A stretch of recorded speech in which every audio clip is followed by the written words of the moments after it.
नमस्कार दोस्तों, स्वागत है आप सबका हमारे YouTube channel GS with Arun में। कल पिछले के क्लास में हमने प्राचीन भारत की इतिहास के सिलेबस पे चर्चा कर लिया है। तो उसी सिलेबस के अनुसार उसी पाठ्यक्रम के अनुसार हम लोग इतिहास का अध्ययन करेंगे। तो उस सिलेबस में जो हम लोगों का पहला टॉपिक था वो पाषाण काल था। तो आज हम लोग प्राचीन इतिहास के पाठ्यक्रम में जो हमने पहला टॉपिक देखा था पाषाण काल, आज से पाषाण काल का अध्ययन करेंगे। और पाषाण काल के अंतर्गत क्या क्या चीजें आती हैं, इन सब का अध्ययन हम करने वाले हैं। तो पाषाण काल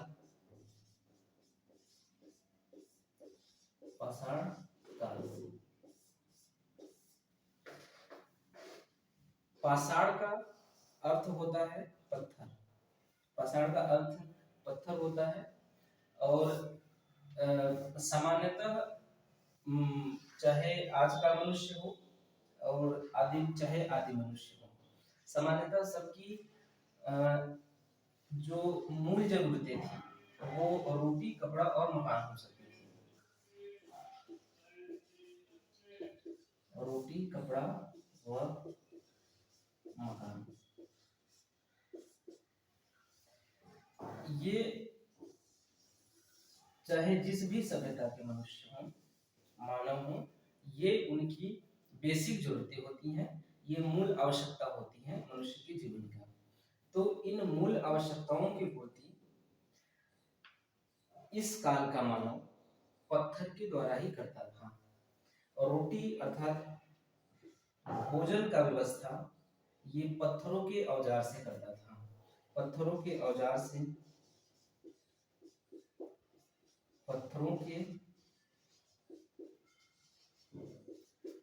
से ये अपने खाने पीने की चीजें इकट्ठा करता था।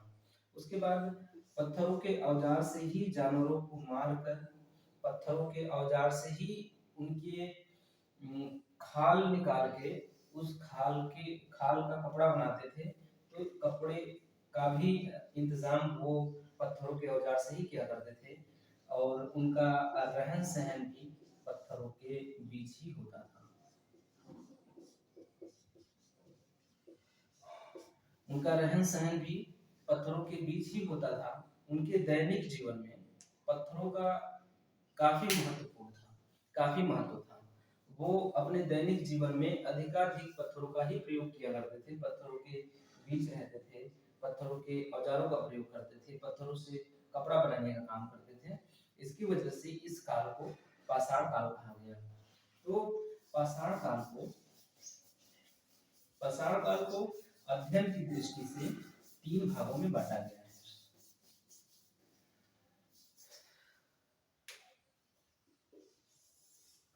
पाषाण काल को अध्ययन की दृष्टि से 3 भागों में बांटा गया है। पहला भाग है पूरा पाषाण काल। पूरा पाषाण काल, इस काल का जो टाइम पीरियड है, इस काल का टाइम पीरियड आपको अलग अलग किताबों में अलग अलग मिल जाएगा। तो टाइम पीरियड आप लोगों को याद करने की जरूरत नहीं है। यहाँ पे देख लेते हैं कितना था। तो 5 लाख वर्ष पूर्व से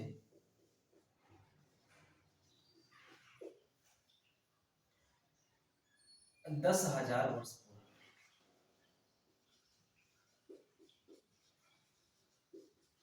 5 लाख वर्ष पूर्व से 10,000 वर्ष पूर्व के बीच का जो टाइम पीरियड था उसको हमने पाषाण काल के नाम से जाना। और जो दूसरा विभाजन था, जो दूसरा काल था पाषाण काल के अंतर्गत, उसे मध्य पाषाण काल के नाम से जाना जाता है। मध्य पाषाण काल, मध्य पाषाण काल का जो टाइम पीरियड है यही 10,000 वर्ष से स्टार्ट होगा। मध्य पाषाण काल का जो टाइम है 10,000 वर्ष पूर्व से 10,000 वर्ष पूर्व से मध्य पाषाण काल का टाइम पीरियड 8,000 वर्ष पूर्व तक चलता है। 8,000 बीसी तक। 8000 बीसी तक मध्य पाषाण काल का टाइम पीरियड होता है। पाषाण काल के अंतर्गत 3 कालखंड आते हैं। पूरा पाषाण काल, और ये पूरा पाषाण काल 5 लाख वर्ष पूर्व से 10,000 वर्ष पूर्व के बीच का टाइम पीरियड रहा। इसके बाद जो अगला और दूसरा पाषाण काल के अंतर्गत कालखंड का विभाजन आता है वो मध्य पाषाण काल है। और मध्य पाषाण काल का जो टाइम पीरियड था वो 10,000 ईसा पूर्व से 8,000 ईसा पूर्व तक था, अर्थात 2000 वर्षों तक मध्य पाषाण काल था, और वही 2000 वर्षों तक नव पाषाण काल रहा। तीसरा जो विभाजन है हम लोगों का वो है नव पाषाण काल। नव पाषाण काल, नव पाषाण काल। और नव पाषाण काल का जो टाइम है यही 8000 से स्टार्ट होगा और 6000 तक चलेगा। 8000 बीसी से 6000 बीसी तक, ये है नव पाषाण काल का टाइम पीरियड। यानी कि 5000 वर्ष पहले से 10,000 वर्ष पहले तक के समय को पूरा पाषाण काल कहा जाता है। 10,000 से 8,000 वर्ष पहले तक के टाइम को मध्य पाषाण काल कहा जाता है, और वहीं 8,000 से 6,000 वर्ष पहले तक के टाइम को नव पाषाण काल कहा जाता है। इसका विभाजन ये जो पूरा पाषाण काल, मध्य पाषाण काल और नव पाषाण काल के रूप में प्रागैतिहासिक काल का विभाजन है, इसका विभाजन सन 1816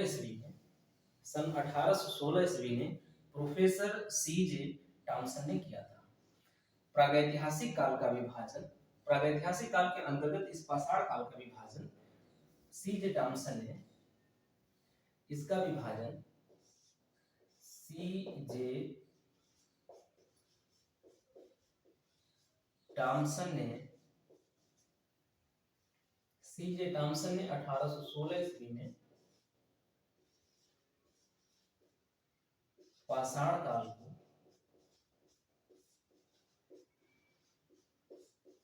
को या प्रागैतिहासिक काल को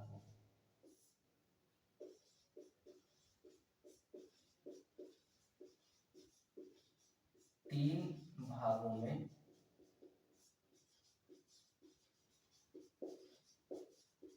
विभाजित किया। जो सीजे टॉमसन ने सन 1816 ईस्वी में प्रागैतिहासिक काल को 3 भागों में बांटा, वो 3 भाग है पूरा पाषाण काल, मध्य पाषाण काल और नव पाषाण काल। इसका विभाजन सीजे टॉमसन ने सन 1816 ईस्वी में किया। इसके बाद हम लोग प्रागैतिहासिक काल में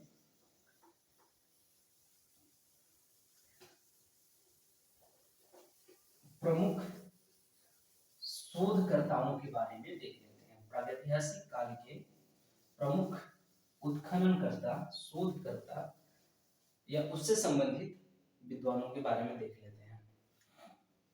इससे पहले हम लोग देख लेते हैं कि पूरा पाषाण काल, जो हम लोगों का टाइम पीरियड था, पूरा पाषाण काल,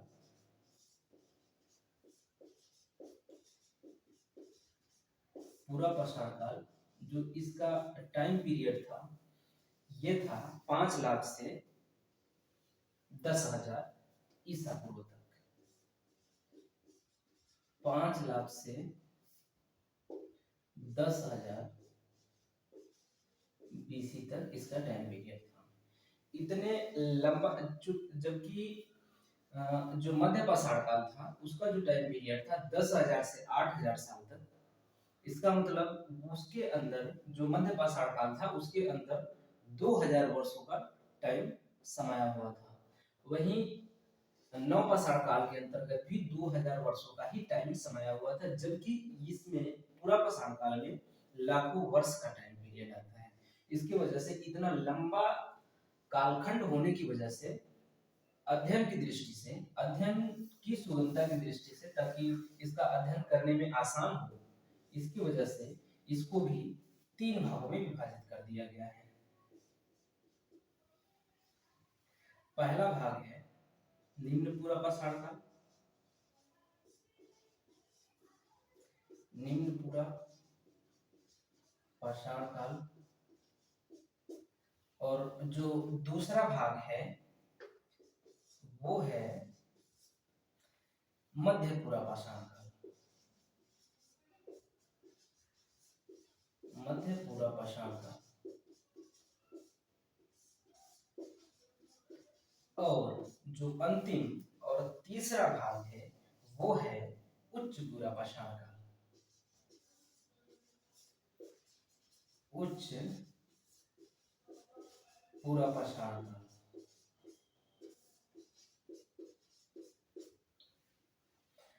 पूरा पाषाण काल इतना लंबा टाइम पीरियड अपने अंदर लिए हुआ है जिसके वजह से इसको अध्ययन की सुगमता के दृष्टिकोण से 3 भागों में पुनः बांट दिया गया है। पहला है निम्न पूरा पाषाण काल, जिसका टाइम पीरियड है 5 लाख से 5 लाख बीसी से 50,000 बीसी तक।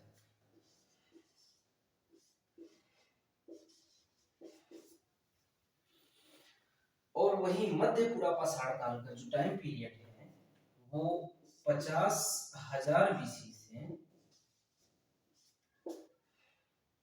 40,000 बीसी तक है।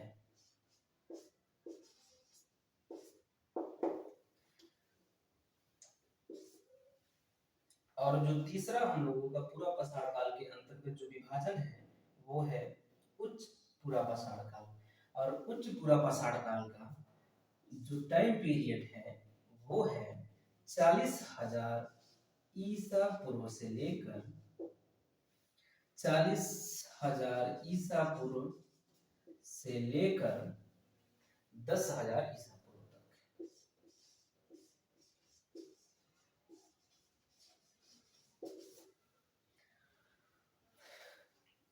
पूरा पाषाण काल जो कि अपने अंदर इतना लंबा टाइम पीरियड लिए हुआ है, इसके वजह से इतना लंबा होने की वजह से इसके अध्ययन में काफी कठिनाइयां आती थी। उस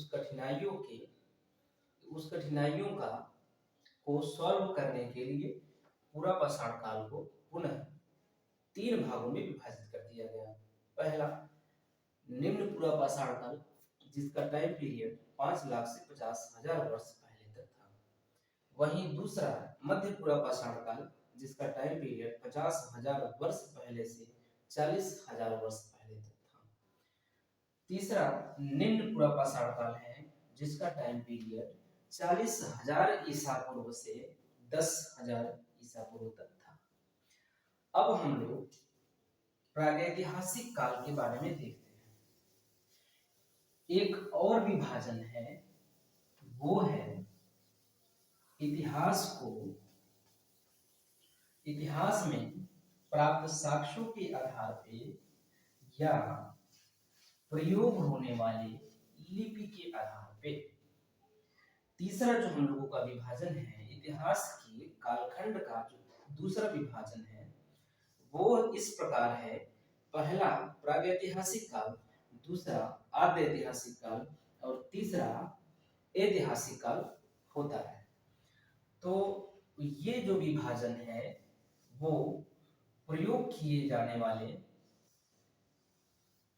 साक्ष्यों के आधार पे, प्राप्त साक्ष्यों के आधार पे, अर्थात साक्ष्य के आधार पे, साक्ष्य के आधार पर इतिहास के कालखंडों का विभाजन, इतिहास के कालखंडों का विभाजन, इतिहास के कालखंडों का विभाजन।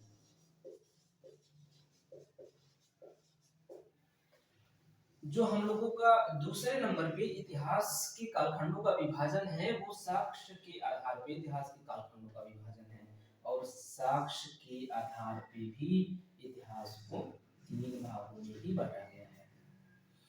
साक्ष्य के आधार पे जो इतिहास के 3 विभाजन है वो इस प्रकार है कि पहला जो है वो प्रागैतिहासिक काल है।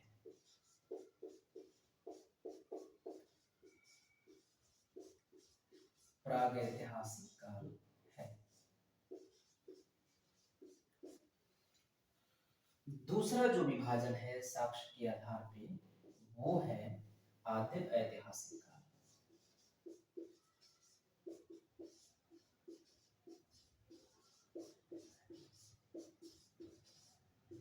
आद्य ऐतिहासिक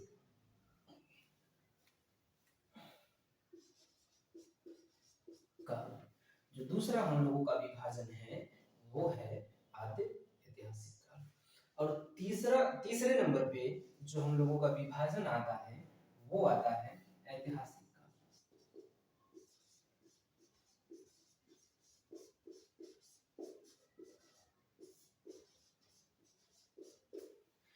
आइए जरा हम देखते हैं कि प्रागैतिहासिक काल आखिर होता क्या है, आद्य ऐतिहासिक काल आखिर होता क्या है और ऐतिहासिक काल आखिर होता क्या है। प्रागैतिहासिक काल का तात्पर्य एक ऐसे कालखंड से है जिस कालखंड के अध्ययन में हम लोगों का सहायता सिर्फ और सिर्फ पुरातात्विक शोध ही करते हैं।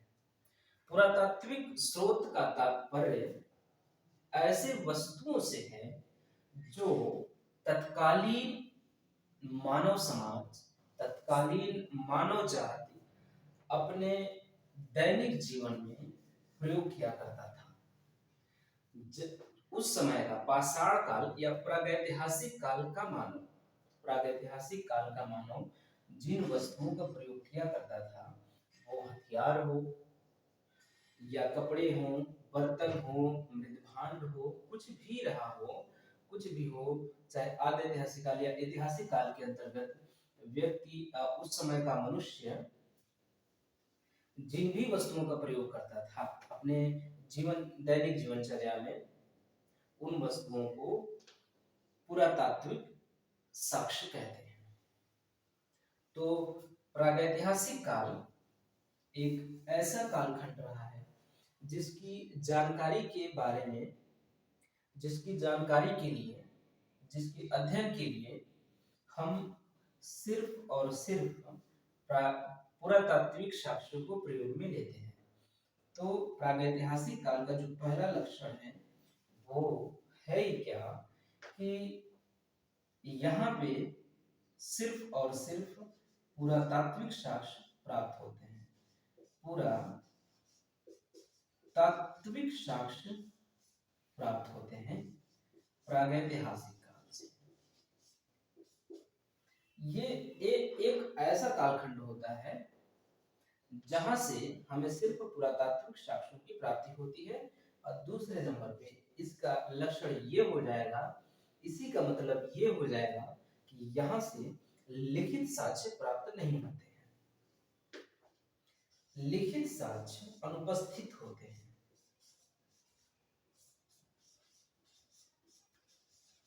लिखित साक्ष्य अनुपस्थित।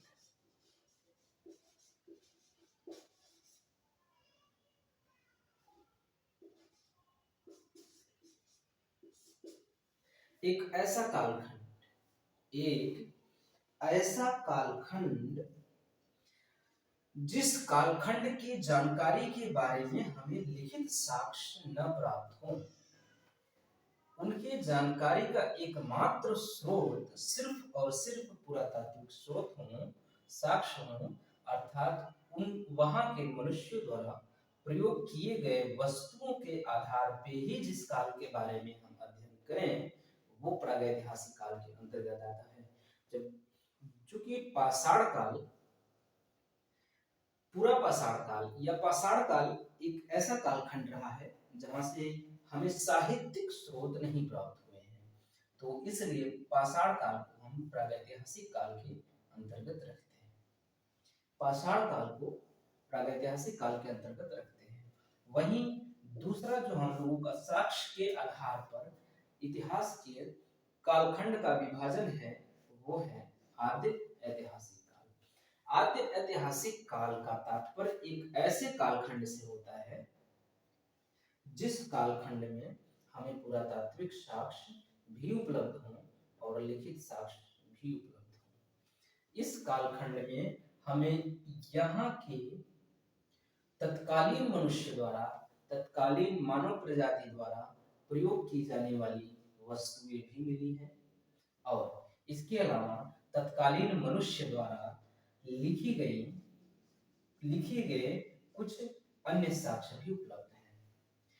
फर्क इतना है कि वहां के साक्ष्य को हम अभी पढ़ नहीं पाए हैं, अर्थात वहां के लिखित साक्ष्य को या साहित्यिक साक्ष्य को अभी तक वर्तमान आधुनिक विद्वान या इतिहासकार अभी तक पढ़ने में असमर्थ रहे हैं। तो जो दूसरा कालखंड है आद्य ऐतिहासिक काल, इसका पहला लक्षण है कि यहाँ पे पुरातात्विक साक्ष्य उपलब्ध होते हैं। पुरातात्विक साक्ष्य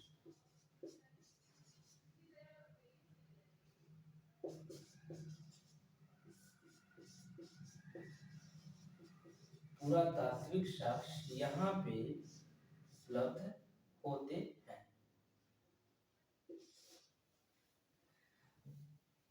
और इसके अलावा लिखित अथवा साहित्यिक साक्ष्य भी उपलब्ध है। यहाँ पे पुरातात्विक साक्ष्य उपलब्ध है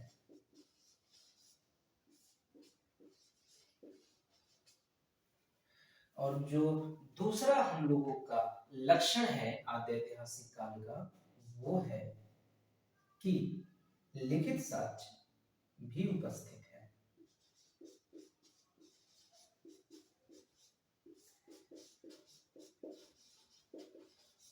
लिखित साक्ष्य उपस्थित हैं।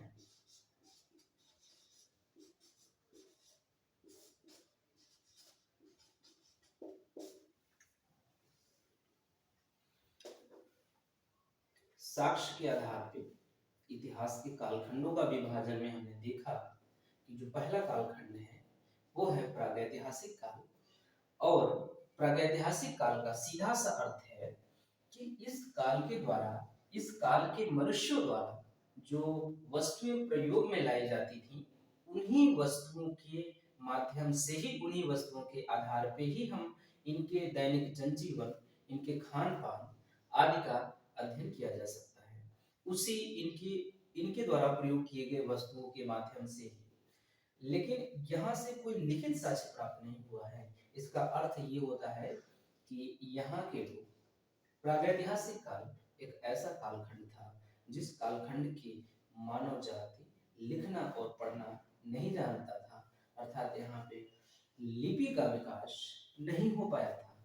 जब हम ये कहते हैं कि आद्य ऐतिहासिक काल में लिखित साक्ष्य उपस्थित थे, तो हम ये कह सकते हैं कि यहाँ का मानव लिखना पढ़ना जान चुका था, या ये कह सकते हैं कि यहाँ पर लिपि का विकास प्रारंभ हो चुका है। और जो तीसरा हम लोगों का विभाजन है साक्ष्य के आधार पे, वो है ऐतिहासिक काल। ऐतिहासिक काल का सीधा सा अर्थ है इस काल में पुरातात्विक साक्ष्य उपलब्ध हैं। ऐतिहासिक काल में लिखित साक्ष्य भी उपलब्ध हैं और लिखित साक्ष्यों को पढ़ा जा सकता है। जो यहाँ का तीसरा लक्षण है वो ये है कि लिखित साक्ष्य अपठित है।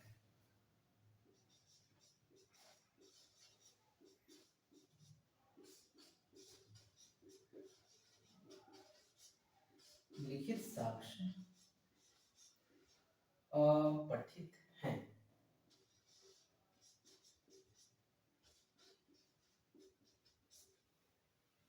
ये तीन लक्षण हैं आद्य ऐतिहासिक काल के। ऐतिहासिक काल में पुरातात्विक साक्ष्य तो है ही है,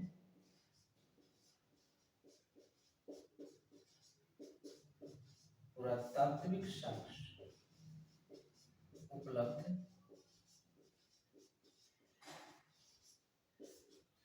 दूसरा जो लक्षण है वो लिखित साक्ष्य भी उपलब्ध है।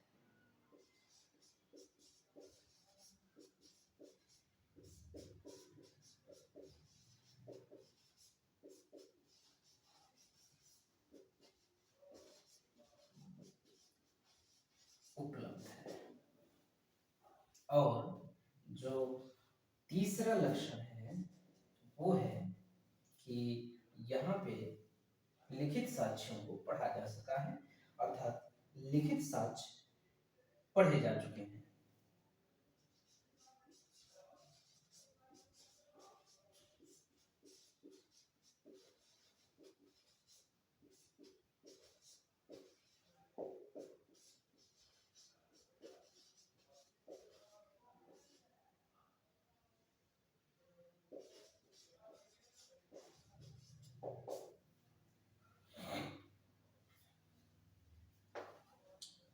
तो एक बार हम लोग रिवीजन कर लेते हैं इसका। साक्ष्य के आधार पे इतिहास के कालखंडों का विभाजन तीन रूपों में किया गया है। उसमें से पहला जो कालखंड है वो है प्रागैतिहासिक काल, जिसका अर्थ होता है कि इस काल में सिर्फ और सिर्फ पुरातात्विक साक्ष्य उपलब्ध होते हैं। इस काल के अध्ययन के बारे में, इस काल की जानकारी के बारे में जानने के लिए, इस काल के बारे में अध्ययन के लिए हम सिर्फ पुरातात्विक साक्ष्यों का प्रयोग करते हैं, क्योंकि मिले ही हैं सिर्फ पुरातात्विक साक्ष्य ही, लिखित साक्ष्य मिले ही नहीं है। दूसरा जो है वो है आद्य ऐतिहासिक काल, जो कि इसका जो लक्षण है, यहाँ पे पुरातात्विक साक्ष्य उपलब्ध है और लिखित साक्ष्य भी उपलब्ध है। यहाँ पे जो लिखित साक्ष्य है वो पढ़े नहीं जा सके हैं। वहीं तीसरे नंबर पे ऐतिहासिक काल आता है, जिसके अंतर्गत पुरातात्विक साक्ष्य उपलब्ध है, लिखित साक्ष्य भी उपलब्ध है और लिखित साक्ष्य पढ़े जा चुके हैं। तो ये रहा हमारा साक्ष्य के आधार पे इतिहास के कालखंडों का विभाजन। एक और विभाजन आता है, वो स्कॉटलैंड के अर्थशास्त्री या दर्शन शास्त्री, स्कॉटलैंड के एक ऐसे व्यक्ति जो अर्थशास्त्री भी थे और दर्शन शास्त्री भी थे। उन्होंने भारतीय इतिहास के संदर्भ में इतिहास के कालखंडों का विभाजन इस प्रकार से किया कि वो विभाजन देख लेते हैं। सन 1817 ईस्वी में, एक साल बाद, जब सीजे टॉमसन ने 1816 ईस्वी में प्रागैतिहासिक काल को 3 भागों में बांटा, उसी के एक साल बाद सन 1817 ईस्वी में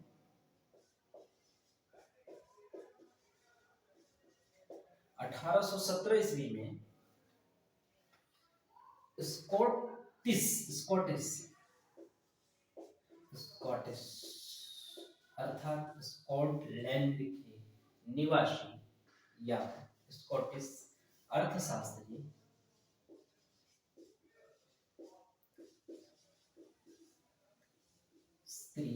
व दर्शन शास्त्री, 1817 ईस्वी में स्कॉटिश अर्थशास्त्री या दर्शन शास्त्री और दर्शन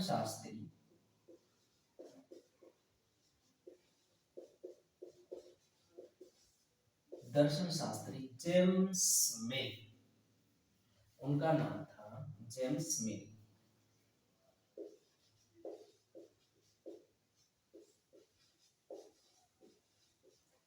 जेम्स मिल ने इतिहास के कालखंड का विभाजन किया भारत के संदर्भ में। भारत के संदर्भ में इन्होंने 1817 ईस्वी में ऐतिहासिक कालखंडों का विभाजन किया और ये भी इतिहास को, भारतीय इतिहास को 3 कालखंडों में विभाजित किए।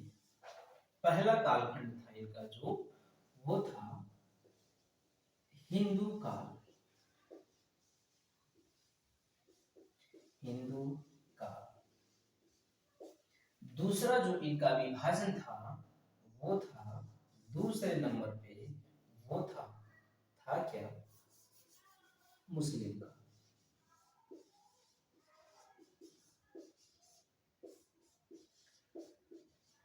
मुस्लिम का। और तीसरा जो विभाजन था वो था ईसाई का।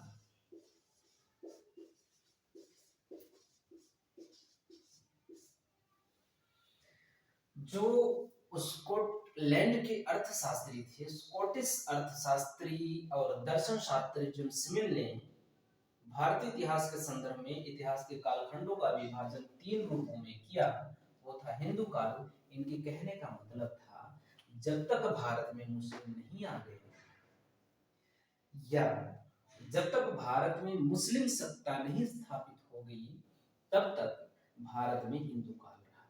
वहीं मुस्लिम सत्ता स्थापित होने से लेकर जब तक ईसाई लोग या पश्चिमी देश के लोग भारत में नहीं आ गए, तब तक का काल मुस्लिम काल था, और उसके बाद का काल ईसाई काल था 1817 तक। क्योंकि उन्होंने यह विभाजन 1817 में किया था, इसलिए उन्होंने उस समय भारत में अंग्रेजों का शासन था, इसलिए उन्होंने तीसरा कालखंड के विभाजन में ईसाई काल रखा। नहीं तो अगर आज वो विभाजन करते तो धर्मनिरपेक्ष काल रखते,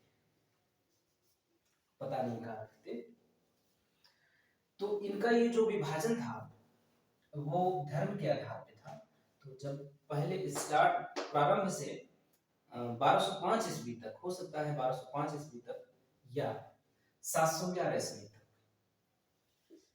1205 ईस्वी में जब भारत में मुस्लिम सत्ता स्थापित हो गई, या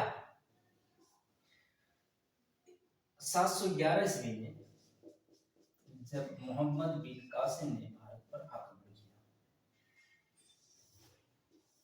यहीं से भारत में मुस्लिम काल का प्रारंभ हो जाता है, या फिर यहां से भी मान सकते हैं। उसके बाद सन 1600 तक, सन 1600 में ईस्ट इंडिया कंपनी भारत में आती है। 1200 तक या यहां तक 711 ईस्वी तक हिंदुओं का काल था। हिंदू काल यहां से प्रारंभ से हिंदू काल जो था वो प्रारंभ से या वैदिक काल से या पाषाण काल से, पाषाण काल से तो धर्म का विकास ही नहीं हो पाया था। सिंधु घाटी की सभ्यता से मान के चलेंगे, वहां पे धर्म का विकास हो गया था धीरे धीरे। आगे चल के वैदिक काल तो फिर धर्म में ही था। तो प्रारंभ से 1205 ईस्वी तक या 711 ईस्वी तक हिंदू काल को मानेंगे, और उसके बाद जब सन 1600 से जब तक ईसाई भारत में आ गए या ईसाइयों की सत्ता स्थापित हो गई भारत में, तब तक के काल को ईसाई काल मानेंगे। तो इनका जो विभाजन था, इनका धर्म के आधार पे था। तो इनका विभाजन विद्वानों द्वारा या इतिहासकारों द्वारा स्वीकार नहीं किया गया। कारण ये है कि इनका जो विभाजन था उसका आधार जो था वो था धर्म। अब हम लोग आते हैं प्रागैतिहासिक काल में। प्रागैतिहासिक काल के बारे में हमने जाना ये कि प्रागैतिहासिक काल एक ऐसा कालखंड है जिसके अध्ययन में या जिनकी जानकारी के लिए हम सिर्फ और सिर्फ पुरातात्विक साक्ष्यों का प्रयोग करते हैं, क्योंकि हमें लिखित साक्ष्य प्राप्त ही नहीं हुए हैं। तो सबसे पहले सन 1842 ईस्वी में, सन 1842 42 ईस्वी में डॉक्टर प्राइम रोज डॉक्टर प्राइम रोज ने कर्नाटक के रायचूर जिले के लिंगन सुगूर नामक स्थान से पाषाण उपकरण खोजे। ये प्रागैतिहासिक काल का प्रारंभ था। ये प्रागैतिहासिक काल से संबंधित उपकरण थे छुरी और फलक।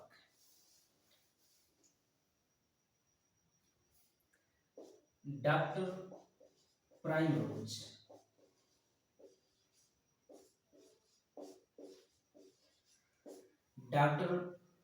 रोज ने इन्होंने सन 1842 ईस्वी में कर्नाटक के रायचूर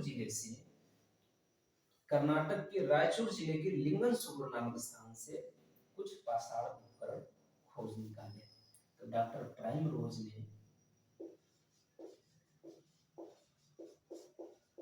कर्नाटक के रायचूर जिले के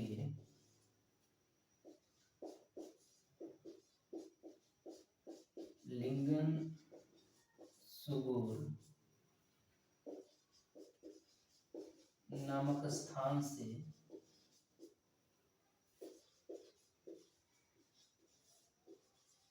कुछ पाषाण उपकरण खोजे। ये हुआ हमारा पहला शोधकर्ता। इसलिए डॉक्टर प्राइम रोज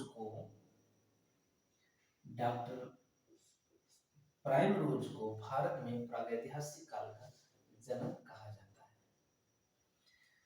इसके बाद जो अगले खोजकर्ता आते हैं वो है जॉन इवांस। इन्होंने 1853 ईस्वी में जॉन इवांस ने नर्मदा नदी के तट से 1853 ईस्वी में जॉन इवांस ने नर्मदा नदी के तट से कुछ पाषाण उपकरण खोजे जो कि प्रागैतिहासिक काल से संबंधित थे। तो प्रागैतिहासिक काल के अंतर्गत जो दूसरे खोजकर्ता आते हैं वो होते हैं जॉन इवांस। इन्होंने सन 1853 ईस्वी में नर्मदा नदी के तट से कुछ पाषाण उपकरण खोजे। 1853 ईस्वी में जॉन इवांस ने नर्मदा नदी के तट से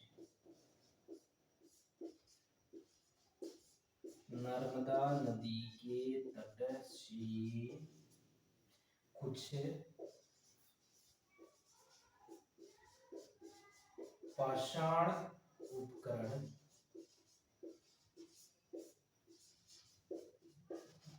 खोज निकाले। इन्होंने 1853 ईस्वी में जॉन इवांस ने नर्मदा नदी के तट से कुछ पाषाण उपकरण खोज निकाले। हमने कहा कि 1842 ईस्वी में डॉक्टर प्राइम रोज ने कर्नाटक के रायचूर जिले के लिंगन सुगूर नामक स्थान से कुछ पाषाण उपकरण खोजे, इसलिए इनको प्रागैतिहासिक काल का जनक कहा जाता है। कहीं कहीं या किसी किताब में तीसरे नंबर के जो खोजकर्ता आते हैं हम लोगों की श्रेणी में वो होते हैं रॉबर्ट ब्रूसफुट। तो किसी पुस्तक में आपको ये देखने को मिल जाएगा कि रॉबर्ट ब्रूसफुट को प्रागैतिहासिक काल का जनक माना जाता है। तो जो अगले हमारे खोजकर्ता आते हैं प्रागैतिहासिक काल से संबंधित, प्रागैतिहासिक काल के संदर्भ में वो आते हैं रॉबर्ट ब्रूसफुट। उन्होंने सन 1863 ईस्वी में रॉबर्ट ब्रूसफुट ने मद्रास में या चेन्नई के निकट चेन्नई के निकट रॉबर्ट ब्रूस फुट 1863 ईस्वी में रॉबर्ट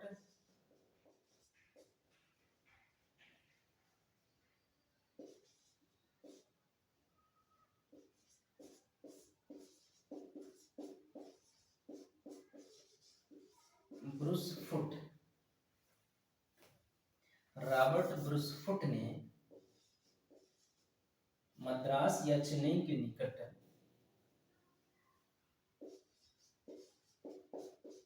मद्रास या आज का चेन्नई के निकट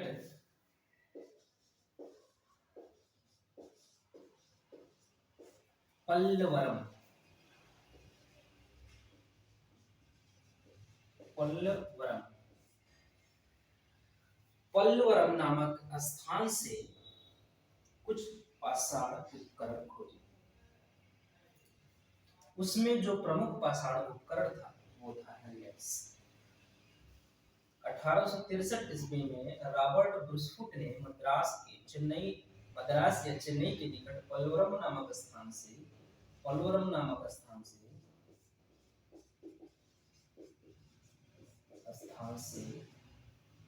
हैंडेक्स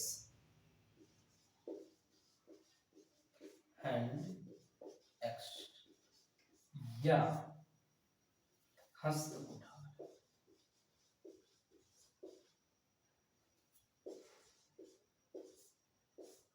हस्तकुठार नामक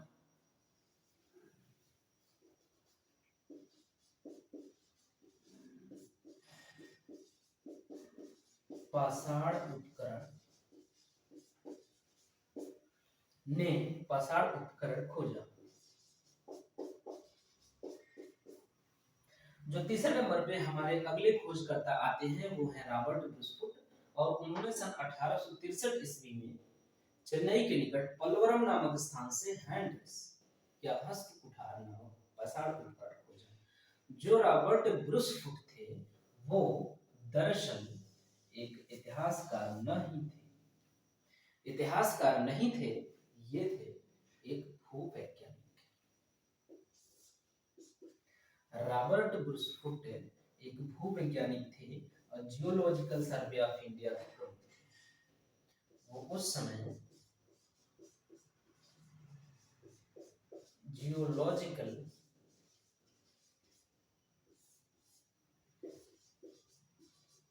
सर्वे ऑफ इंडिया के प्रमुख थे।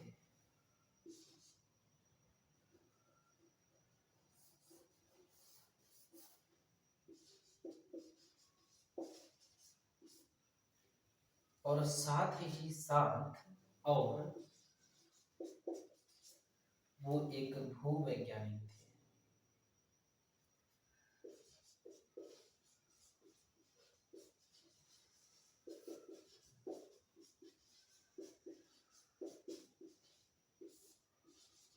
अगर इस बात से कि 1863 में उन्होंने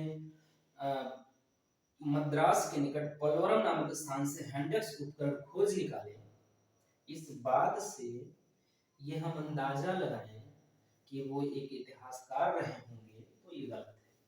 दरअसल वो एक भूवैज्ञानिक थे और जियोलॉजिकल सर्वे ऑफ इंडिया के हेड थे। 1863 के बाद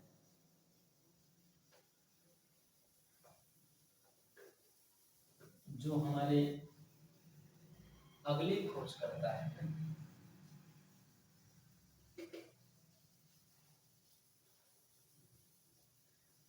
विलियम जोन्स।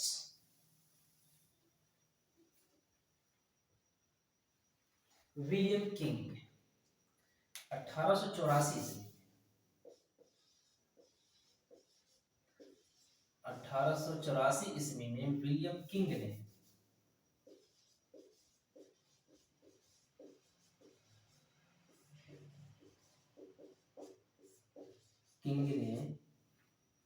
विलियम किंग ने भी कुछ पाषाण उपकरण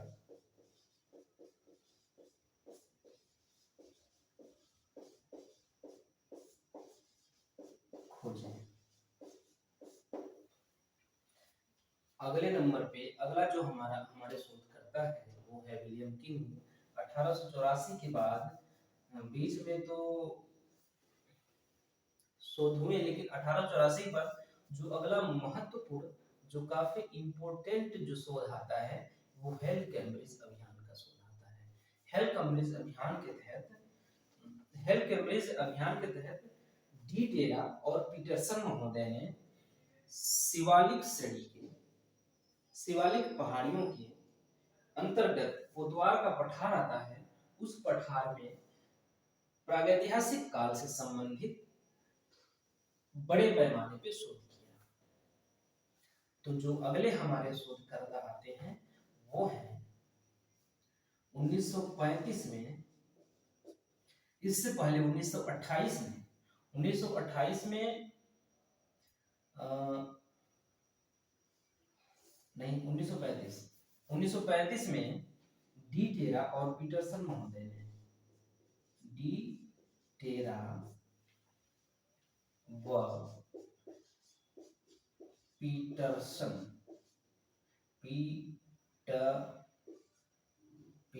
ने डी टेरा और पीटरसन महोदय ने शिवालिक पहाड़ी के कोतवार पठार में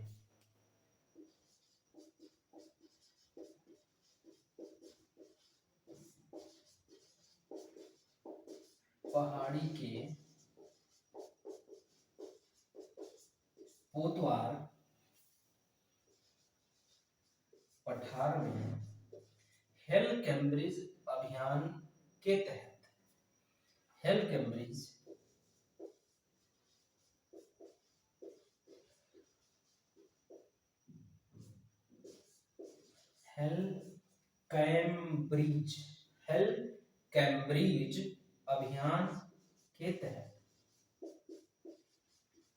अभियान के तहत पाषाण उपकरणों के संदर्भ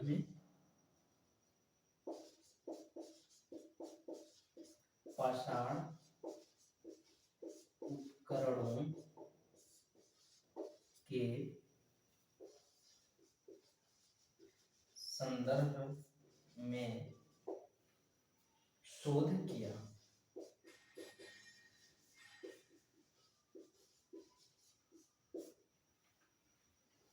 1935 में डी टेरा और पीटरसन महोदय ने शिवालिक पहाड़ी के कोतवार पठार में हेल कैम्ब्रिज अभियान के तहत पाषाण उपकरणों के संदर्भ में शोध किया। इतना होने के बाद भी पाषाण काल से संबंधित जानकारी लोगों तक सही तरीके से नहीं पहुंच पाई थी। तो जो अगले महत्वपूर्ण इतिहासकार जो आते हैं वो हैं स्टुअर्ट पिगट। उन्होंने ही प्री हिस्टोरिक नामक एक पुस्तक लिखी और उस पुस्तक में पूरे के पूरे पाषाण काल का विस्तार से चर्चा किया। पूरे के पूरे पाषाण काल का विस्तार से चर्चा करने की वजह से पाषाण काल धीरे धीरे चर्चा का विषय बन गया। तो 1950 ईस्वी में रॉबर्ट ब्रूसफुट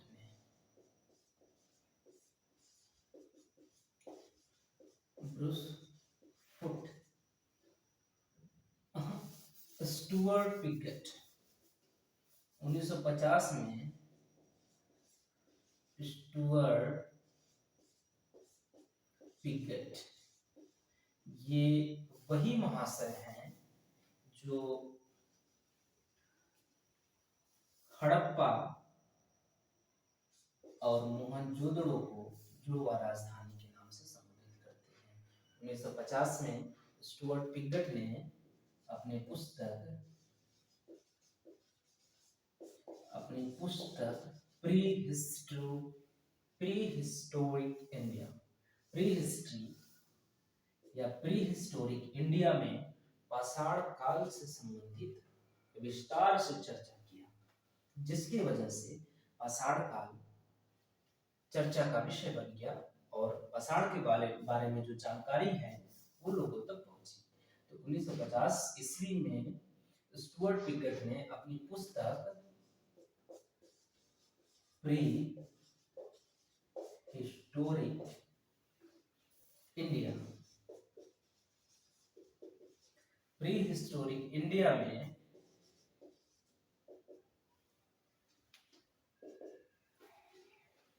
पाषाण काल के संदर्भ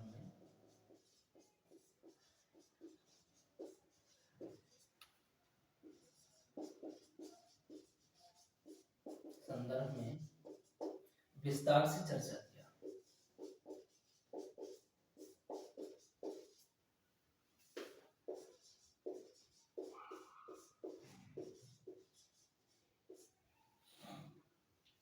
उन्नीस सौ 50 ईस्वी में स्टुअर्ट पिगट ने अपनी पुस्तक प्री हिस्टोरिक इंडिया में पाषाण काल के संदर्भ में विस्तार से चर्चा की। इसके बाद से पाषाण काल के बारे में जानकारी जो है वो लोगों तक पहुंचनी प्रारंभ हो गई और इतिहास के अंतर्गत पाषाण काल एक चर्चा का विषय बन जाता है। इसके बाद अब हम लोग आते हैं अपने मेन टॉपिक पाषाण काल में। और पाषाण काल में हमने देख लिया है कि पाषाण काल 3 भागों में बांटा जाता है, पूरा पाषाण काल, मध्य पाषाण काल और नव पाषाण काल। पूरा पाषाण काल भी पुनः 3 भागों में बांटा जाता है, इसलिए कि पूरा पाषाण काल अपने अंदर लाखों वर्ष का टाइम पीरियड लिए हुआ है, इसलिए उसके अध्ययन की सुगमता के दृष्टिकोण से 3 भागों में उसे पुनः बांट दिया जाता है। और वो 3 भाग हैं निम्न पूरा पाषाण काल या पूरा पाषाण काल, दूसरा है मध्य पूरा पाषाण काल और तीसरा उच्च पूरा पाषाण काल। तो हम लोग कल के क्लास में निम्न पूरा पाषाण काल का अध्ययन करेंगे। निम्न पूरा पाषाण काल, जो निम्न पूरा पाषाण काल का जो हमारा टाइम पीरियड था वो था 5 लाख ईसा पूर्व से 50,000 ईसा पूर्व।